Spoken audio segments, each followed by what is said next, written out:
आज देखिए हम ये श्लोक डिस्कस करेंगे जो कि बहुत इंपॉर्टेंट श्लोक है। श्रीला प्रभुपाद जी अपने इस श्लोक के तात्पर्य में कहते हैं कि ये श्लोक पूरी भगवत गीता का सार है।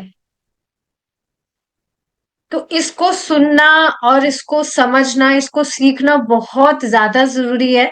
क्यों जरूरी है? क्योंकि इस योग्यता के द्वारा हम भगवान के धाम लौट सकते हैं।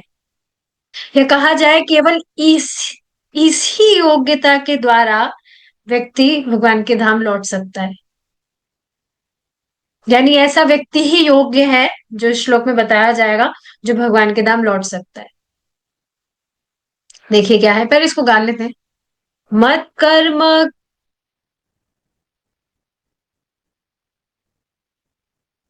एक मिनट रुकिए।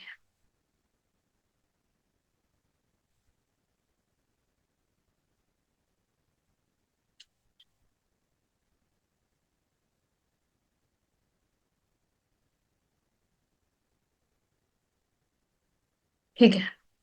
मत कर्म कृन मत परमो मद्भक्तः सङ्गवर्जितः निर्वैर निर्वैरः सर्वभूतेषु यः स मामेति पाण्डव। मत्कर्म कृन मत्परमो मद्भक्तः सङ्गवर्जितः निर्वैरः सर्वभूतेषु यः स मामेति पाण्डव। मत कर्म, जो मेरे लिए कर्म करता है, जो मेरे लिए ही कर्म करता है। किसके लिए? भगवान कृष्ण के लिए। तो ऐसा नहीं कि कुछ कर्म करता है या थोड़े बहुत कर्म करता है, ऐसा नहीं। जो मेरे लिए ही कर्म करता है, मतलब उसका जो भी कर्म है वो कृष्ण के लिए ही है। तो जो मेरे लिए ही कर्म करता है। आप देखेंगे इस जगत में लोग बहुत से कर्म करते ही हैं। बहुत सारा अपना जॉब करेंगे, बहुत अपनी शक्ति लगाकर इतना इतना हार्ड वर्क करेंगे, लेकिन वो किसके लिए काम करते हैं? अपने बीवी बच्चे परिवार के लिए। Is it not? और आप देखेंगे लोग कहते भी ऐसे पाते हैं कि हम तो हमारे बच्चों के लिए जी रहे हैं, हम तो बस हमारे बच्चों के लिए काम कर रहे हैं। इस तरह से बोलते भी है लोग। तो काम वो भी कर रहे हैं, खूब काम करते हैं, लेकिन वो किस लिए काम करते हैं? अपने बीवी बच्चों के लिए। लेकिन आप देखेंगे एक भक्त भी अपनी रुचि और शक्ति के अनुसार विभिन्न कर्मों में संलग्न हो सकता है। लेकिन हर भक्त अगर थोड़ा सचेत होगा, थोड़ा श्रवण वगैरह किया होगा, तो वो समझ सकता है कि ये जो मैं सेवा कर रहा हूं या कार्य कर रहा हूं, इसका भगवान से क्या संबंध है। सभी की रुचियां तो अलग अलग होती है। आप खुद भी देखेंगे कि आपकी अपनी एक कुछ रुचि है, आपको कुछ स्पेशल कुछ चीज है जिसमें आपको करने में बहुत आनंद आता है। Is it not? और श्रीला प्रभुपाद जी स्वयं इस बात को कहते हैं कि इससे कुछ भी फर्क नहीं पड़ता कि कर्म क्या है, वो कृष्ण के लिए होना चाहिए बस। It's just that easy. मुझे बहुत ही सुंदर बात लगती है कृष्णा कॉन्शियसनेस में ये, कि व्यक्ति को अपनी रुचि बदलने की जरूरत नहीं है। जैसे किसी को गिटार बजाने का शौक है, सपोज करिए, तो ठीक है, तुम कृष्ण के लिए गिटार बजाओ, क्या दिक्कत है? और भक्त ऐसा करते भी हैं। तो आपका जो भी इंटरेस्ट है, आपको उनका गला नहीं घोटना है। You just do it for Krishna. जैसे आज की क्लास में प्रभु जी ने बताया था, जैसे किसी का आलू का पराठा खाने का बहुत मन है, किसी को पसंद हो सकता है। तो ठीक है, आपको वो अपनी इच्छा मारने की जरूरत नहीं है कि नहीं आलू का पराठा नहीं खाना है। You just make it and make it for Krishna. भगवान को भोग लगाकर आप खाइए, क्या दिक्कत है? तो कुछ भी आपकी इंटरेस्ट इंटरेस्ट है, आपको स्टिचिंग करना, किसी को स्टिचिंग करना बहुत अच्छा लगता है, तो आप भगवान के लिए ड्रेसेस स्टिच कर सकते हैं। भक्तों की भी आप इस तरह से सेवा कर सकते हैं, जिनकी ड्यूटीज हैं वो, उनके लिए आप कुछ बना सकते हैं। या किसी को पेंटिंग करना बहुत पसंद होता है।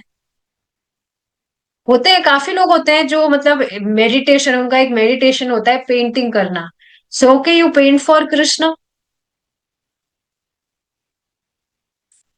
मतलब कितनी सारी फील्ड्स होती है जिसमें मतलब अलग अलग रुचियां होती है व्यक्ति की, तो उसको वो भगवान के लिए करे। And that is the perfection of life. तो कुछ भी फर्क नहीं पड़ता कर्म क्या है, वो कर्म कृष्ण के लिए होना चाहिए। तो मत कर्म, मत कर्म कृन मत परमो। अब मत परमो मतलब जो कृष्ण को ही अपने जीवन का परम लक्ष्य मानता है, कि मुझे कृष्ण के चरणों की प्राप्ति करनी है। परम लक्ष्य मतलब आप समझ रहे हैं ना, देर इज नो अदर गोल। जैसे एक बहुत ही सुंदर रिफ्लेक्शन आज सुबह की क्लास में मुझे आया था, भगवत गीता की क्लास में, जिसमें कुछ बात चल रही थी कि मतलब एक क्वेश्चन भी आया था एक भक्त का, कि हमें भगवान के लिए ही कार्य करना चाहिए, लेकिन फिर भी हमारी जो मतलब जो मैं स्लिप हो जाती हूँ, इस तरह से कुछ उनका क्वेश्चन था कि मैं काफी बार स्लिप हो जाती हूँ। सिर्फ निरंतर भगवान के लिए ही कुछ कार्य किया जाए, उससे स्लिप हो जाती हूँ मैं कभी कभी। तो इस पर मैं विचार क्या कर रही थी, जैसे आई ऑल्सो ट्राई कि जो भी मैं करूँ लाइक ऑलमोस्ट सुबह से लेकर शाम तक, I do it for Krishna, जैसे डायरेक्टली हो या इनडायरेक्टली हो। तो देखिए इस पर रिफ्लेक्शन क्या आया था, जब आप इस चीज से सचेत होंगे कि कृष्णा एक व्यक्ति है and he is very very conscious, आप जो कुछ भी कार्य करते हैं आपकी स्मृति में है, आपकी कॉन्शियसनेस में है, यू आर अवेयर कि भगवान इसको नोटिस कर रहे हैं, तो आप देखेंगे आपसे भगवान से इतर काम होगा ही नहीं। मतलब ये बिल्कुल इस पर डिपेंड करता है कि आपकी अवेयरनेस किस लेवल पर बढ़ी हुई है। हम सभी सुनते हैं कि हाँ भगवान से इतर हमें नहीं करना चाहिए, कभी कभी भी चीट डे नहीं करना चाहिए कि भगवान का प्रसाद आज नहीं पाना है। But when you are conscious, बहुत आप सचेत हैं कि Krishna is very very conscious, वे एक व्यक्ति है, और आप जो कुछ भी करते हैं भगवान सब कुछ नोटिस करते हैं, तो आपसे कभी होगा ही नहीं कि आप ऐसा कुछ कार्य करें जो भगवान को प्रसन्न करने वाला नहीं है। और काफी बार हम बोलते भी है, इस तरह से सुनते भी है, that this is not pleasing to Krishna. तो सुन रहे हैं तो क्या हमें ध्यान में रखना है, oh this is not pleasing to Krishna, तो हमें ये नहीं करना है।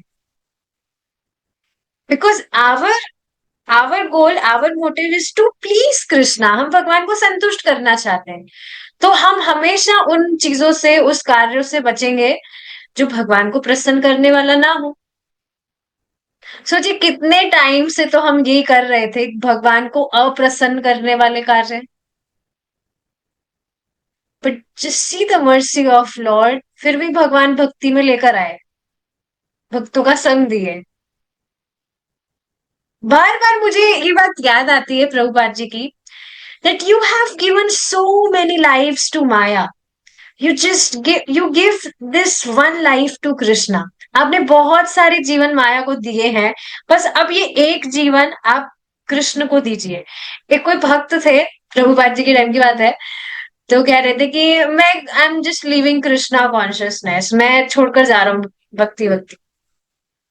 तो प्रभुपाद जी ने कहा नहीं, आप इस जीवन में आप भक्ति मत छोड़िए, इस जीवन में आपको भक्तों का संग मिला है, तो आप अच्छे से भक्ति करिए। अगले जीवन में आप भक्ति मत करिएगा, अगले जीवन में आप भक्तों का संग छोड़ दीजिएगा, भक्ति भक्ति सब छोड़ दीजिएगा।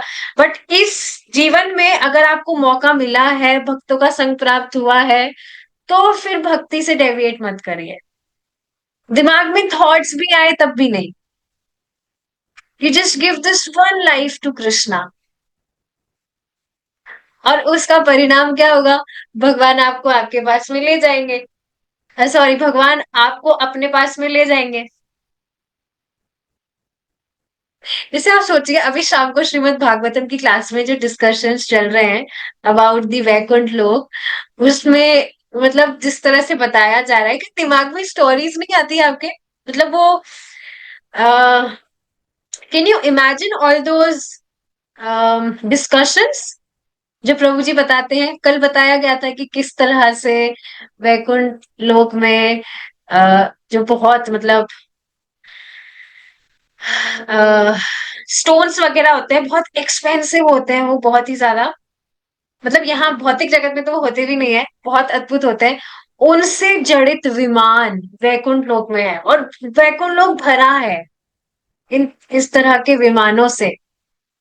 तो क्या सारे आपके दिमाग में नहीं आता? उसी तरह से बताया जा रहा है कि कैसे वहां पर कल्प वृक्ष हैं जो सभी की इच्छाओं को पूरा करने वाले हैं, और बहुत सारे जो पुष्प हैं वो भी अपने आप को, जो तुलसी महारानी है उनकी उपासना से बहुत अपने आप को कम ही समझते हैं। तो और सब क्यों समझते हैं? क्योंकि सब वहां पर सचेत है। कि ब्यूटीफुल पॉइंट है ये, कि वहां के जो फ्लावर्स है, जो जो भी बर्ड्स हैं, दे आर ऑल्सो कॉन्शियस। तो ऐसा कभी नहीं सोचना चाहिए। मतलब बताया क्या जा रहा था कि वहां पर जैसे यहाँ पर योनियों में जो डिफरेंस है, निम्न योनि वगैरह होती है, वैकुंठ धाम में ऐसा नहीं है। वहां पर ये सब डिफरेंशिएशंस नहीं है। बस जो भी जीव है वो भगवान की अलग अलग जैसे स्वरूपों में भगवान की सेवा करना चाहता है, तो उस तरह से हो लेता है।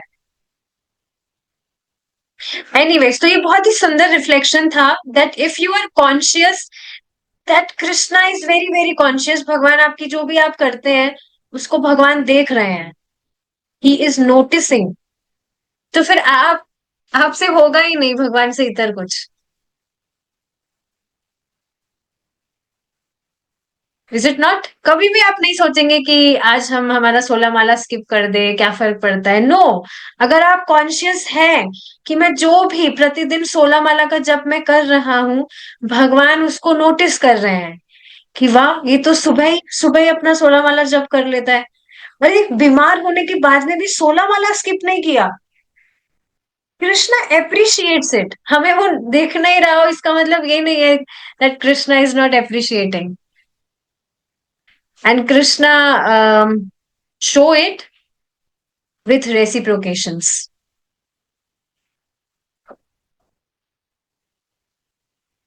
समझ पा रहे होंगे इस बात से, आप रिलेट कर पा रहे होंगे। जैसे कभी भी दिमाग में नहीं आएगा कि हम आज तो भगवान को बिना अर्पित किए खा ले,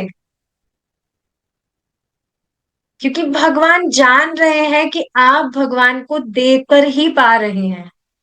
और भगवान जान रहे, मतलब if you are consuming something which is not offered to Krishna, so it will not be pleasing to Krishna. तो ये बहुत सुंदर रिफ्लेक्शन था। तो मत पर्वो मतलब कि कृष्ण को ही अपने जीवन का परम लक्ष्य मानता है। मद भक्त, और इसलिए वह भगवान का भक्त बनता है। मद भक्ता मतलब मेरा भक्त, भगवान की भक्ति करता है, भगवान का भक्त बनता है। संग वर्जित, अब ये बहुत इंटरेस्टिंग है। संग वर्जित, किसका संग वर्जित? जो भौतिकतावादी लोग हैं उनका संग नहीं करता। ये जो देखिए श्लोक है, ये ऑलरेडी 11th चैप्टर का है, तो प्रभु जी ने ऑलरेडी ये डिस्कस किया था।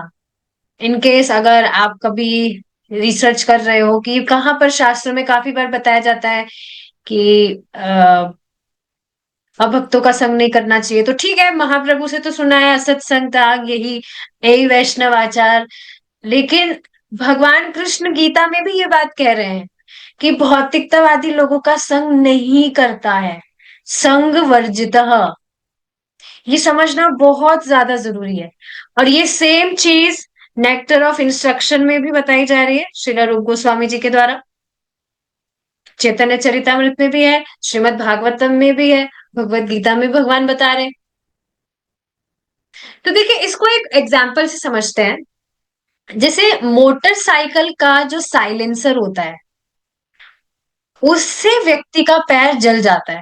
मुझे नहीं पता आपके साथ में कभी हुआ है कि नहीं, लेकिन जल जाता है। लेकिन आप देखेंगे साइलेंसर देखकर समझ में नहीं आता कि वो गर्म है क्या। ये बहुत बड़ी दिक्कत है। उसको देखकर नहीं समझ में आता है कि वो गर्म है, लेकिन वो अग्नि के संपर्क में होता है। तो इस वजह से भक्तों को ध्यान रखना चाहिए कि जो भोग विलास में, स्त्री आदि में आसक्त है, उसका संग हमें एवरी संडे करना चाहिए। Is it not? संडे को तो कर लेना चाहिए, छुट्टी वाला दिन होता है। नहीं, उन लोगों का संग हमें कभी भी नहीं करना चाहिए। हम उनको हमारा संग दे जरूर सकते हैं, उनको कुछ प्रचार वगैरह कर सकते हैं, भगवान की कुछ बात बताई, प्रसाद वगैरह दे दिया, लेकिन उनका संग नहीं लेना चाहिए। बिल्कुल, अभी जो हमने साइलेंसर वाला एग्जांपल लिया, जैसे साइलेंसर को देखकर पता नहीं लगता कि वो गर्म है कि नहीं, लेकिन फिर भी अग्नि के संपर्क में है तो पैर जल जाता है। तो उसी तरह से आप देखेंगे, कोई भी व्यक्ति, भक्त, अगर ऐसे लोगों का संग करता है जो भौतिकतावादी विषयों में बहुत आसक्त है, तो देखिए उस समय लग सकता है कि कुछ भी तो नहीं हो रहा है, लेकिन हमें खुद को भी पता नहीं लगता है कि कब हमारी जो हमारा जो कॉन्शियसनेस है, चित्त है, वो कब परिवर्तित हो जाएगा। और देखिए ऐसा ही होता है, जो भी भक्त भक्ति में आते हैं, लेकिन क्योंकि वो मटेरियलिस्टिक लोगों के साथ में भी उठते बैठते एसोसिएशन लेते हैं, तो इस वजह से, क्योंकि देखिए काफी जन्मों का संस्कार ऑलरेडी बना हुआ है कि भौतिक वार्ता ही रस में लगती है, क्योंकि काफी जन्मों का संस्कार बना हुआ है। तो अगर हम उसी में प्रवृत्त होते हैं, भौतिकतावादी वार्ता में, भौतिकतावादी लोगों के संग हम बैठते हैं, तो फिर जो भगवान की कथा है वो बहुत बोरिंग लगने लगती है, बल्कि है इसका बिल्कुल ऑपोजिट। लेकिन क्योंकि व्यक्ति अविद्या से ग्रसित है, बीमारी से ग्रसित है, इस वजह से उसको भौतिकतावादी विषय बहुत इंटरेस्टिंग लगते हैं, और कथा कथा में उसे रुचि नहीं होती। पर आप देखेंगे भगवान की कृपा से नियमित रूप से श्रवण करके जितनी भी मात्रा में आपकी भगवान की कथा में रुचि हो गई है, उसको और बढ़ाने का ही प्रयास करें।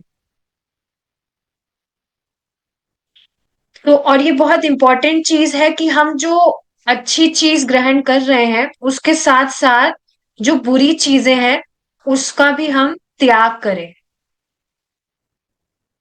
ये बहुत इंपॉर्टेंट है।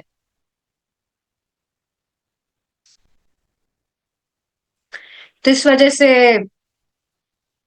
भौतिकतावादी लोगों से उनका संग करने से बचना चाहिए।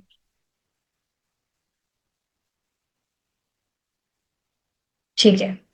निर्वैर, निर्वरह, निर्वैरह। निर्वैर मतलब, सब जानते हैं, निर्वैर मतलब कोई बैर नहीं रखना। अब देखिए ये बहुत इंटरेस्टिंग है। भले ही उनका संग ना करे, पर उनसे बैर ना करे। ये बहुत इंटरेस्टिंग चीज है। हम किसी व्यक्ति का संग नहीं कर रहे हैं, लेकिन इसका अर्थ ये नहीं है कि हम उससे दुश्मनी कर रहे हैं। ऐसा देखिए होता ही है कि कुछ लोगों की जो आदतें हैं वो थोड़ी खराब हो सकती है, लेकिन इसका अर्थ ये नहीं है कि ठीक है उनका संग नहीं करना, you can maintain a nice distance from such people, पर उनसे दुश्मनी करने को नहीं कहा जा रहा है। और देखिए एक और बात समझ लीजिए, अपने हृदय में कुछ भी द्वेष या दुश्मनी, शत्रुता रखकर वैकुंठ धाम आप वैसे भी नहीं जा सकते हैं। मतलब कोई भी व्यक्ति अपने हृदय में इस तरह से द्वेष वगैरह रखा हुआ है, तो भगवान के पास वैसे भी नहीं जा सकता है। ये बहुत ही इंटरेस्टिंग पॉइंट था जो एक बार प्रभु जी ने रखा था कि आप सोचिए ना, किसी से भी वैर रख के, दुश्मनी रख के हमें मिल क्या जाएगा? बल्कि आप देखेंगे उससे हमारी ही चेतना दूषित होती है। इस चीज को तो देखिए आप सेंस कर पा रहे होंगे कि भक्ति करके शांति वगैरह हम अनुभव करते हैं, लेकिन इस तरह की कुछ नेगेटिविटी अगर हृदय में आती है तो तुरंत शांति भंग हो जाती है, बिल्कुल चित्त जो है वो डिस्टर्ब हो जाता है।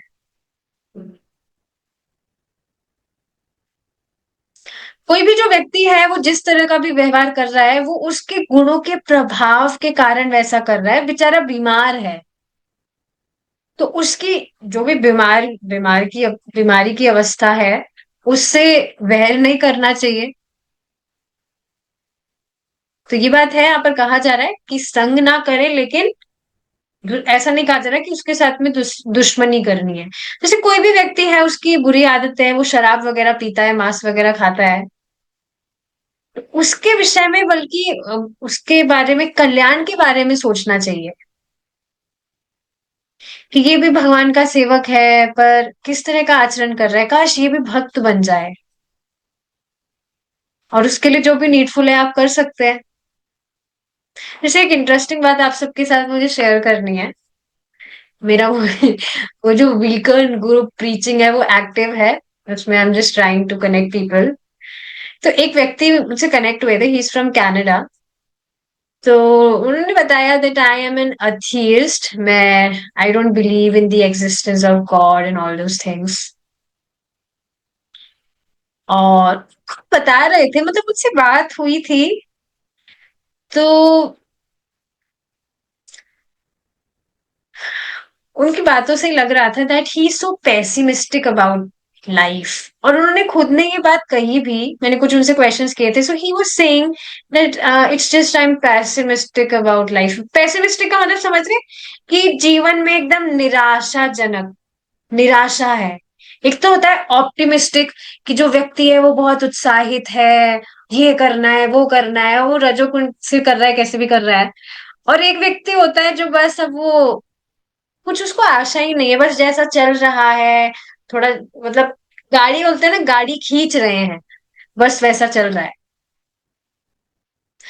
तो ये बात आप समझ रहे हैं, बिल्कुल एकदम पॉइंट पर है बात, कि क्योंकि व्यक्ति भगवान से एकदम विमुख है, भगवान के अस्तित्व को ही अस्वीकार कर रहा है, तो वो खुद कैसे सुखी रह सकता है? बिल्कुल समझ आ रहा है ना रूट कॉज? स्पष्ट, बिल्कुल स्पष्ट दिख रहा है। उनको फिलोसफी समझाएंगे तो वैसे भी नहीं समझेंगे, and I am not trying to do that.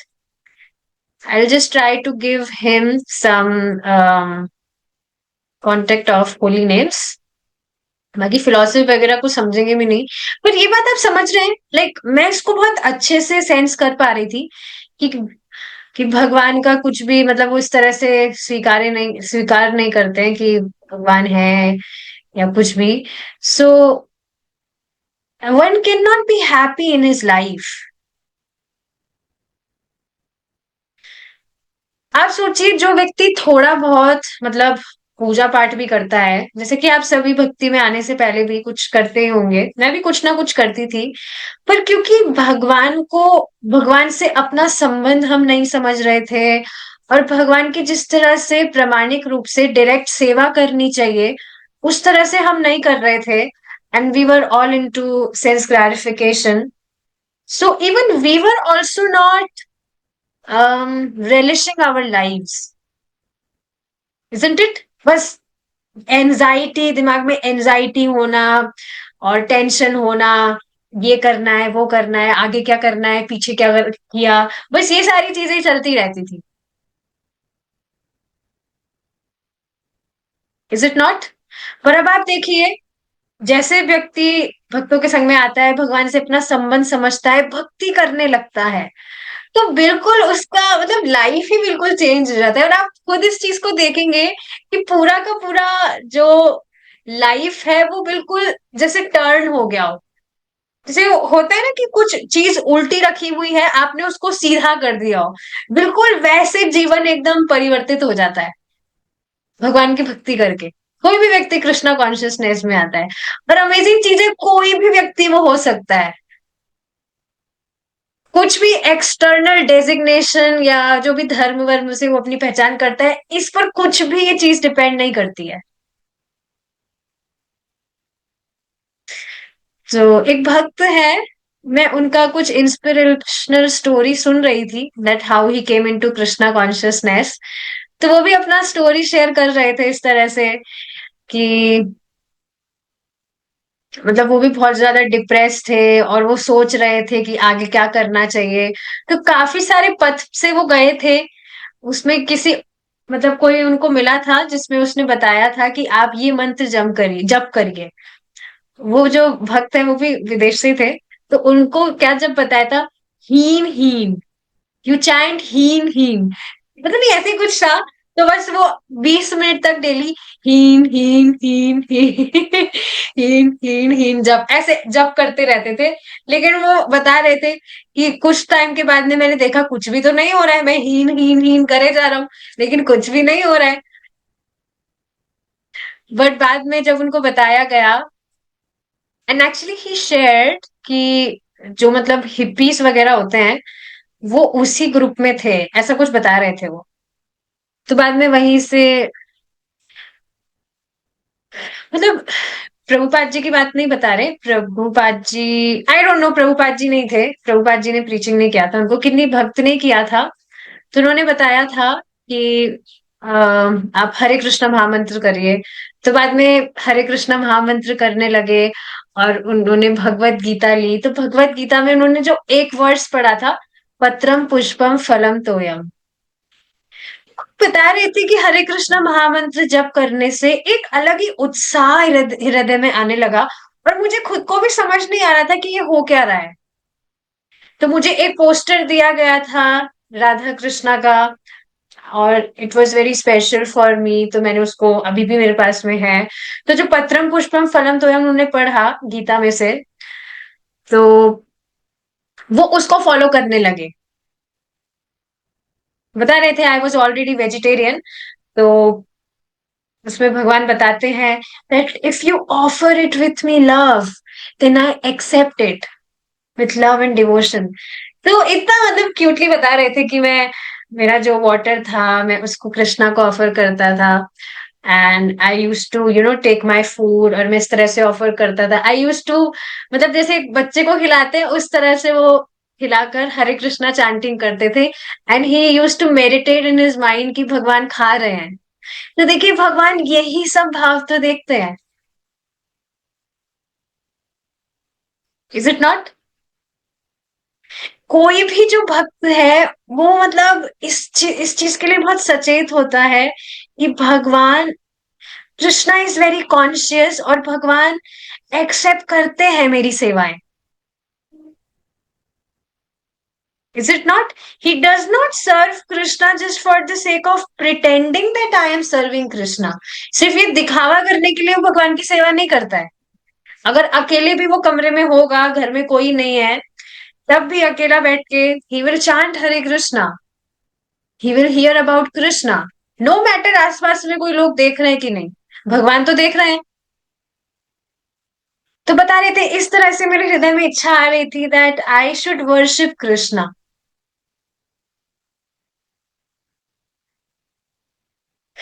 So yes, ये समझना चाहिए कोई व्यक्ति बोल रहा है मैं नास्तिक हूं, मैं ये हूं वो हूं, लेकिन वो सब उसके गुणों के प्रभाव के कारण है। तो बस हमें हमेशा प्रे करना चाहिए, we should always pray for their welfare from Krishna, कि ये सब भगवान के सेवक है। तो और इस वजह से मतलब इस वजह से आचरण कर रहे हैं क्योंकि इन्हीं का कुछ मतलब गुणों से प्रभाव के कारण वो इस तरह से आचरण कर रहे हैं। सर्वभूतेषु, तो निर्वैरः सर्वभूतेषु, जो इस तरह से सभी भूत यानी कि सभी के सभी जो भी लोग हैं सभी व्यक्तियों से निर्वैर होता है। जो व्यक्ति सभी से निर्वैर होता है यह स मामेति पांडवः। तो इस प्रकार से वह मेरे पास आता है, हे पांडव। इस तरह से वो व्यक्ति भगवान के पास जाता है। तो आप देखिए भगवान यहाँ पर क्वालिटी बता रहे हैं उस व्यक्ति की जो भगवान के पास जाता है। अब देखिए हमने ये डिस्कस किया तो ये श्लोक लग बहुत इजी सा सकता है, लेकिन ये वास्तव में बहुत ही प्रोफाउंड वर्स है भगवत गीता का।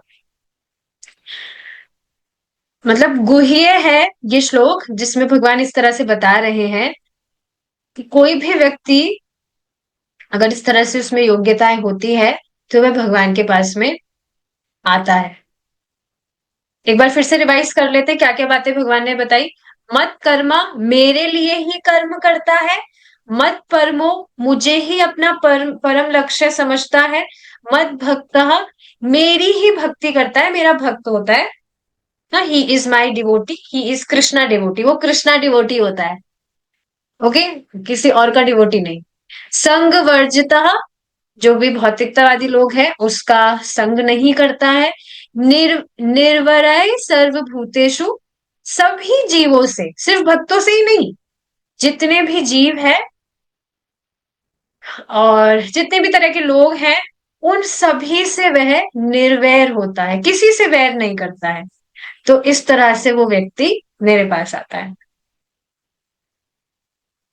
हे अर्जुन, जो मनुष्य पूर्व कृत कर्मों के संदूषण और मानसिक तर्क वितर्क से मुक्त होकर मेरी शुद्ध भक्तिमय सेवा में तल्लीन रहता है तथा प्राणी मात्र का मित्र है, he is friend of everyone. और क्या आप इस चीज को देख सकते हैं, एक जो भक्त है वो सभी का मित्र होता है। इसमें देखिए चार चीजें बताई जाती है। जो आपके साथ वाले हैं उनसे मैत्री करना, आपसे जो नीचे हैं, मतलब भक्ति भक्ति में कम जानते हैं, उनकी सहायता करना। जो आपसे ऊपर है, हु आर योर सीनियर्स, उनका सम्मान करना। और जो आपके द्वेषी है उनकी अवहेलना करना, यू जस्ट नेग्लेक्ट देम। तो इस तरह से भी आप उनके मित्र हैं, क्योंकि सभी से तो हम समान तरह का व्यवहार तो नहीं कर सकते हैं, इज इट नॉट। तो ये भी स्टैंडर्ड बताया जाता है श्रीमद् भागवतम में। तो इस तरह से जो व्यक्ति है वो प्राणी मात्र का मित्र है। और प्राणी का मतलब सिर्फ मनुष्य ही नहीं होता है, प्राणी मात्र हर एक जीव। अब आप सोचिए दूसरे जीवों के मित्र आप कैसे हो सकते हैं। That can be any bird और एनिमल। ऑफ कोर्स आप उनको तो प्रीचिंग नहीं कर सकते, भगवान की कुछ फिलॉसफी नहीं बता सकते, but you know what, you can chant Hare Krishna for them. मतलब उनके कानों में संपर्क चले जाए। और आप ये देखिए, यकीन नहीं करेंगे, अभी कुछ समय पहले जब वृंदावन जाना हुआ था तो वहां पर मतलब भक्तों के दिमाग में आया था कि हम इस तरह से चल रहे हैं, मतलब कहीं जा रहे थे, तो बीच में हाथ में मृदंगा था। तो चलते चलते वी वर जस्ट सिंगिंग हरे कृष्णा महामंत्र, इस तरह से हम गाते गाते जा रहे थे। तो वहां बीच में कुछ जो कुत्ते होते हैं वो भी रुक कर ऐसे देख रहे थे और उनके कान खड़े हो रहे थे। इस तरह से वो सुन रहे थे कि ये क्या आवाज हो रही है।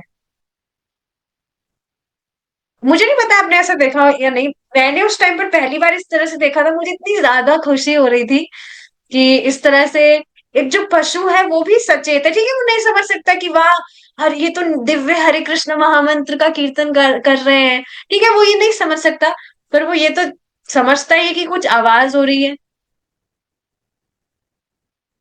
तो वो इस तरह से देख रहा था कि ये लोग क्या कर रहे हैं और अपने कान उसके उसके कान लिटरली खड़े थे, मेरे को देख रही थी, वो ऐसे देख रहा था। तो संपर्क हो रहा है और उससे भी बेनिफिट होता है।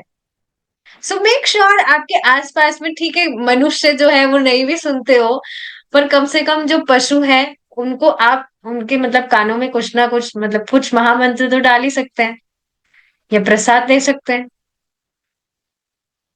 तो इस बात को देखिए, कैच करिए, प्राणी मात्र का मित्र मित्र है। प्राणी मात्र का मित्र आपको बनना है। हाउ? इस चीज को आप देखिए अपने दिमाग में फिक्स करिए। अब से कोई भी व्यक्ति, नॉट व्यक्ति, कोई भी प्राणी आपके आपके पास में आता है, सो यू जस्ट, मतलब आप इस तरह से समझिए कि वो भगवान के द्वारा आपके पास में भेजा गया है, ताकि आप उसको भगवान का कुछ संपर्क दें।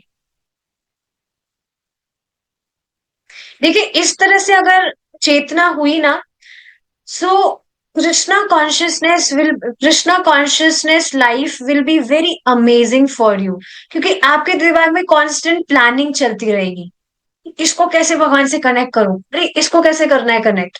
इस तरह से कांस्टेंट प्लानिंग, इस तरह से ये जो एंजाइटी है, this beautiful anxiety of spreading Krishna consciousness to other beings, ये मतलब बहुत ही सुंदर है ये बात।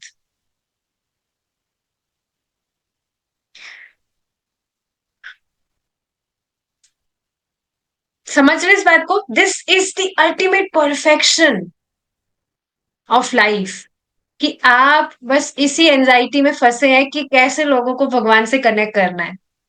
ये वास्तव में एंजाइटी नहीं है, इसमें वास्तव में सुख है।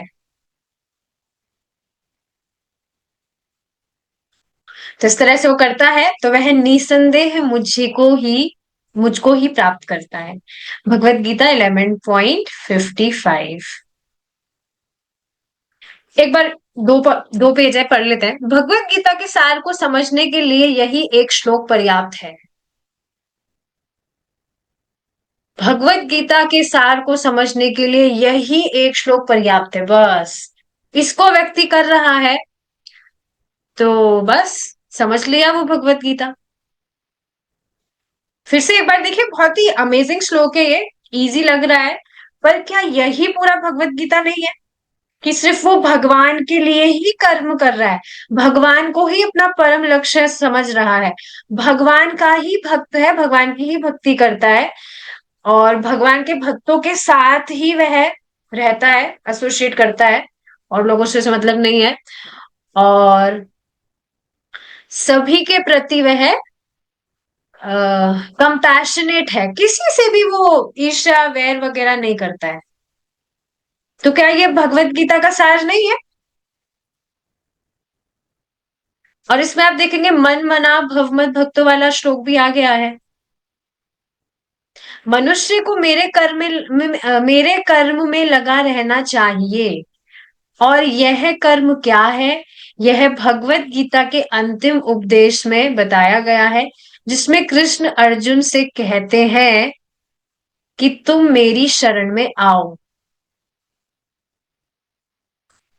अर्जुन के उदाहरण से हमें यह सीखना चाहिए कि हम वही कर्म करें जिसकी स्वीकृति कृष्ण द्वारा की गई हो। इसका अर्थ समझ रहे? हम सिर्फ वही कर्म करें जो कृष्ण की संतुष्टि के लिए हो, जिसकी स्वीकृति कृष्ण द्वारा की गई हो, मतलब जो कृष्णा को संतुष्ट करने वाला हो। मानव जीवन का यही उद्देश्य है, किंतु हम इसे नहीं जानते। अज्ञानवश हम उन कर्मों में लगे रहते हैं जो देहात्म बुद्धि अथवा भौतिकतावाद से संबंधित होते हैं। कृष्ण चाहते हैं कि अर्जुन युद्ध करे, और यद्यपि अर्जुन युद्ध नहीं करना चाह रहे थे, किंतु उन्होंने युद्ध किया, क्योंकि कृष्ण की यही इच्छा थी। तो देखिए, इस बात को आप समझ रहे हैं।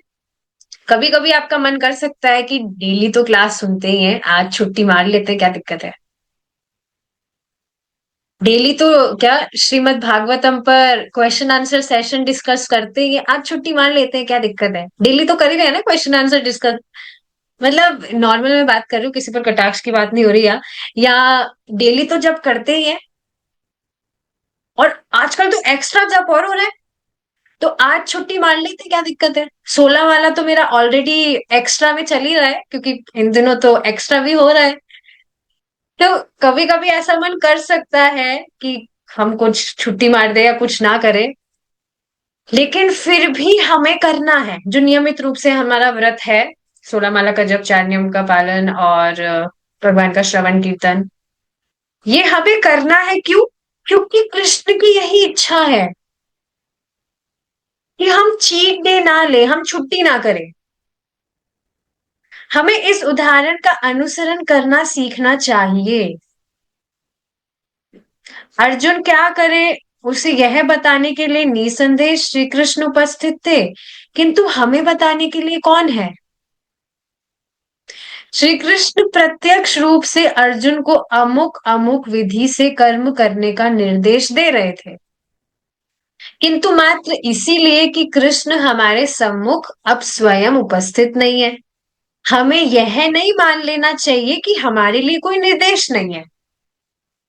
जैसे कोई व्यक्ति बोल सोच रहा है भगवान दिखते तो है नहीं, तो क्या मानना कि भगवान है भी कि नहीं, तो भगवान है ही नहीं। मैंने उनको कहा भी था कि आप कह रहे हैं कि भगवान नहीं है, जो वस्तु है नहीं आप उसका नाम कैसे जानते हैं? If you are saying God does not exist, then how do you know about God, कि मतलब गॉड कुछ है, आप ये कैसे जानते हैं अगर गॉड है ही नहीं तो? ये बहुत इंटरेस्टिंग चीज थी और फंस गए थे वो। पर हाँ, ये बहुत इंपॉर्टेंट चीज है कि लग सकता है कि भगवान मतलब अभी उपस्थित नहीं है, लेकिन इसका अर्थ ये नहीं है कि हमारे लिए कुछ निर्देश नहीं है। भगवान आए थे, कुछ साल पहले आए थे, तो उन जिन मतलब जो जब आए थे, जिन जो भी लोग थे आसपास उनके लिए था निर्देश। तो भगवान है नहीं तो हमारे लिए कुछ निर्देश भी नहीं है, ऐसा नहीं है। निस्संदेह हमारे लिए निर्देश है। भगवत गीता के अंतिम अध्याय में करने योग्य कर्म का उल्लेख है। अब आगे ये जो 2 श्लोक है, इसको भगवान ने चाहा तो हम कल डिस्कस करेंगे। Thank you so much for joining. कल डिस्कस करेंगे अगर भगवान ने चाहा तो। Thank you so much for joining. Hare Krishna. जय श्रीला प्रभुपाद।